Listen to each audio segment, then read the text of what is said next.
So that's Johnny Depp, of course. And that's Johnny Depp's shoulder. And that's Johnny Depp's famous shoulder tattoo. Some of you might know that in 1990, Depp got engaged to Winona Ryder. And he had tattooed on his right shoulder, Winona Forever.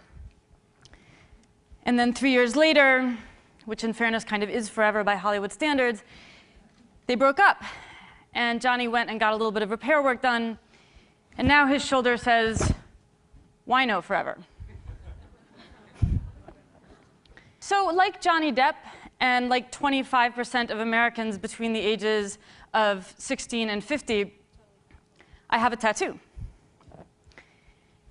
I first started thinking about getting it in my mid-20s, but I deliberately waited a really long time. Because we all know people who've gotten tattoos when they were 17 or 19 or 23, and regretted it by the time they were 30. That didn't happen to me. I got my tattoo when I was 29, and I regretted it instantly. And by regretted it, I mean that I stepped outside of the tattoo place. This is just a couple miles from here, down on the Lower East Side. And I had a massive emotional meltdown in broad daylight on the corner of East Broadway and Canal Street. Which is a great place to do it because nobody cares. And then I went home that night and I had an even larger emotional meltdown, which I'll say more about in a minute. And this was all actually quite shocking to me because prior to this moment, I had prided myself on having absolutely no regrets. Now, I had made a lot of mistakes and dumb decisions, of course. I do that hourly. But I had always felt like, look, you know, I mean, I made the best choice I could make given who I was then, given the information I had on hand. I learned a lesson from it. It somehow got me to where I am in life right now, and okay, I wouldn't change it. In other words, I had drunk our great cultural Kool-Aid about regret, which is that lamenting things that occurred in the past is an absolute waste of time, that we should always look forward and not backward, and that one of the noblest and best things we can do is strive to live a life free of regrets. This idea is nicely captured by this quote: "Things without all remedy should be without regard. What's done is done." Now, this seems like kind of an admirable philosophy at first, something we might all agree to sign on to, until I tell you who said it. Right, so this is Lady Macbeth basically telling her husband to stop being such a wuss for feeling bad about murdering people. And as it happens, Shakespeare was onto something here, as he generally was, because the inability to experience regret is actually one of the diagnostic characteristics of sociopaths. It's also, by the way, characteristic of certain kinds of brain damage. So people who have damage to their orbitofrontal cortex seem to be unable to feel regret in the face of even obviously very poor decisions. So if, in fact, you want to live a life free of regret, there is an option open to you. It's called a lobotomy. But if you want to be fully functional and fully human and fully humane, I think you need to learn to live not without regret, but with it. So let's start out by defining some terms. What is regret? Regret is the emotion we experience when we think that our present situation could be better or happier if we had done something different in the past. So in other words, regret requires two things. It requires, first of all, agency. We had to make a decision in the first place. And second of all, it requires imagination. We need to be able to imagine going back and making a different choice, and then we need to be able to kind of spool this imaginary record forward and imagine how things would be playing out in our present. And in fact, the more we have of either of these things, the more agency and the more imagination with respect to a given regret, the more acute that regret will be. So let's say, for instance, that you're on your way to your best friend's wedding, and you're trying to get to the airport, and you're stuck in terrible traffic, and you finally arrive at your gate, and you've missed your flight. You're going to experience more regret in that situation if you missed your flight by 3 minutes than if you missed it by 20. Why? Well, because if you miss your flight by 3 minutes, it is painfully easy to imagine that you could have made different decisions that would have led to a better outcome. I should have taken the bridge and not the tunnel. I should have gone through that yellow light. These are the classic conditions that create regret. We feel regret when we think we are responsible for a decision that came out badly, but almost came out well. Now, within that framework, we can obviously experience regret about a lot of different things. This session today is about behavioral economics, and most of what we know about regret comes to us out of that domain. We have a vast body of literature on consumer and financial decisions and the regrets associated with them. Buyer's remorse, basically. But then finally, it occurred to some researchers to step back and say, well, OK, but overall, what do we regret most in life? Here's what the answers turn out to look like. So top 6 regrets, the things we regret most in life. Number 1, by far, education. 33% of all of our regrets pertain to decisions we made about education. We wish we'd gotten more of it. We wish we'd taken better advantage of the education that we did have. We wish we'd chosen to study a different topic. Other very high on our list of regrets include career, romance, parenting, various decisions and choices about our sense of self, and how we spend our leisure time. Or actually, more specifically, how we fail to spend our leisure time. The remaining regrets pertain to these things: finance, family issues unrelated to romance or parenting, health, friends, spirituality, and community.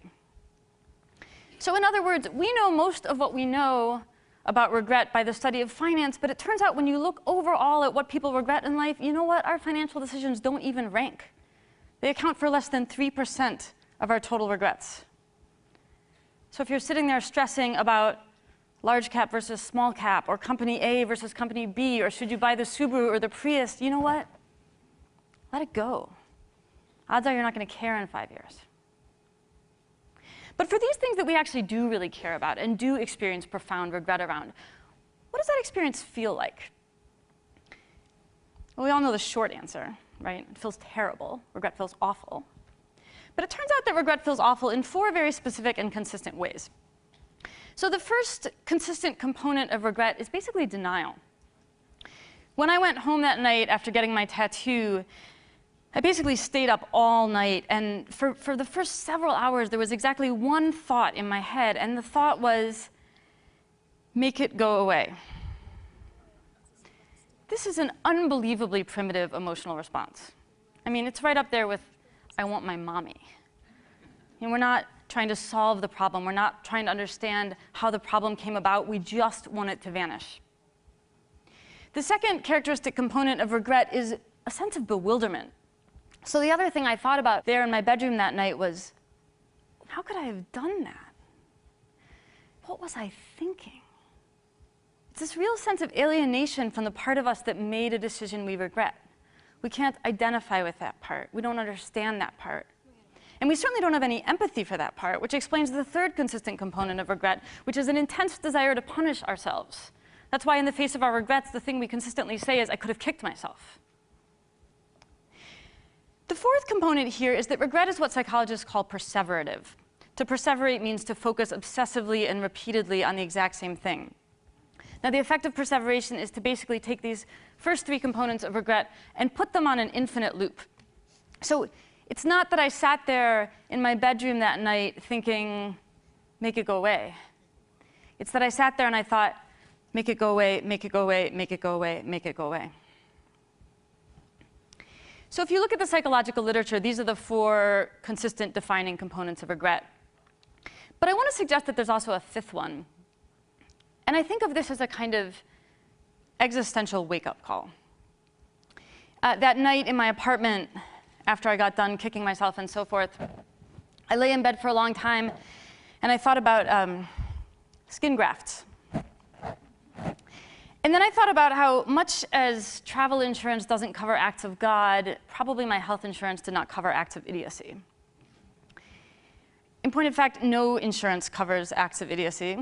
The whole point of acts of idiocy is that they leave you totally uninsured. They leave you exposed to the world and exposed to your own vulnerability and fallibility in face of, frankly, a fairly indifferent universe. This is obviously an incredibly painful experience. And I think it's particularly painful for us now in the West, in the grips of what I sometimes think of as a Control-Z culture. Control-Z like the computer command, undo. We're incredibly used to not having to face life's hard realities in a certain sense. We think we can throw money at the problem or throw technology at the problem. We can undo and unfriend and unfollow. And the problem is that there are certain things that happen in life that we desperately want to change, and we cannot. Sometimes instead of Control-Z, we actually have zero control. And for those of us who are control freaks and perfectionists, and I know whereof I speak, this is really hard because we want to do everything ourselves and we want to do it right. Now, there is a case to be made that control freaks and perfectionists should not get tattoos. And I'm going to return to that point in a few minutes. But first I want to say that the intensity and persistence with which we experience these emotional components of regret is obviously going to vary depending on the specific thing that we're feeling regretful about. So for instance, here's one of my favorite automatic generators of regret in modern life.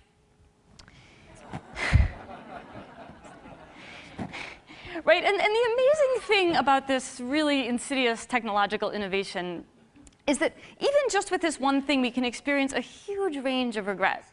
You know, you can accidentally hit reply all to an email and torpedo a relationship. Or you can just have an incredibly embarrassing day at work. Or you can have your last day at work.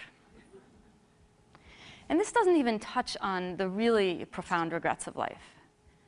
Because of course, sometimes we do make decisions that have irrevocable and terrible consequences, either for our own or for other people's health and happiness and livelihoods, and in the very worst case scenario, even their lives.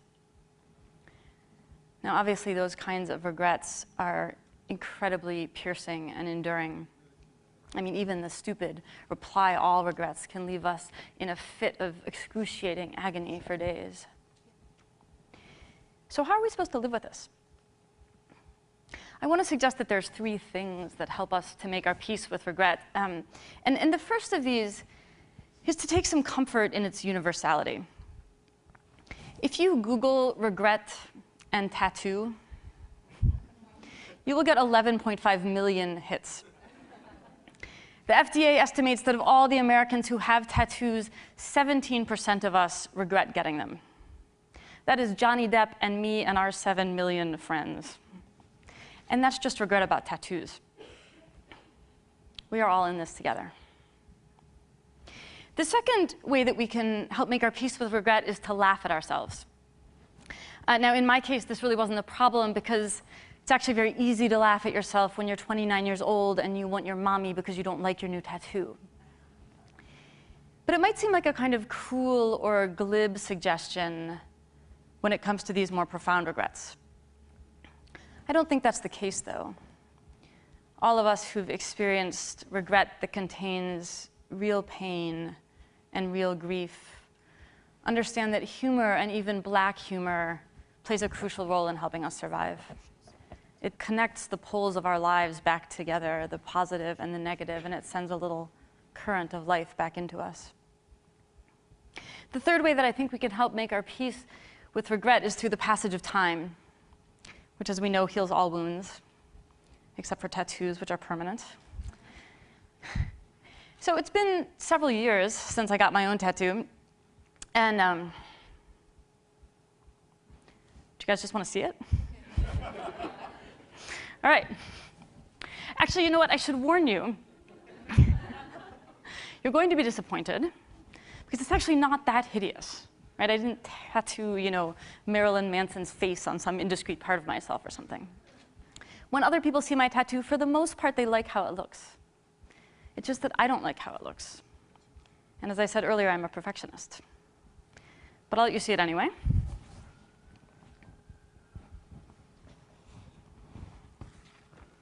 This is my tattoo. I can guess what some of you are thinking. So let me reassure you about something. Some of your own regrets are also not as ugly as you think they are.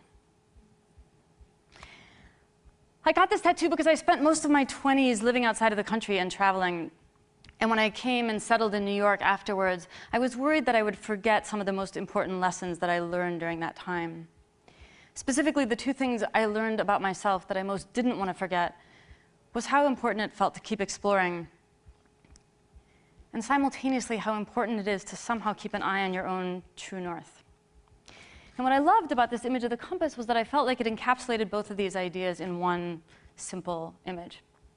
And I thought it might serve as a kind of permanent mnemonic device. Well, it did. But it turns out it doesn't remind me of the thing I thought it would. It reminds me constantly of something else instead. It actually reminds me of the most important lesson regret can teach us, which is also one of the most important lessons life teaches us. And ironically, I think it's probably the single most important thing I possibly could have tattooed onto my body, partly as a writer, but also just as a human being. Here's the thing.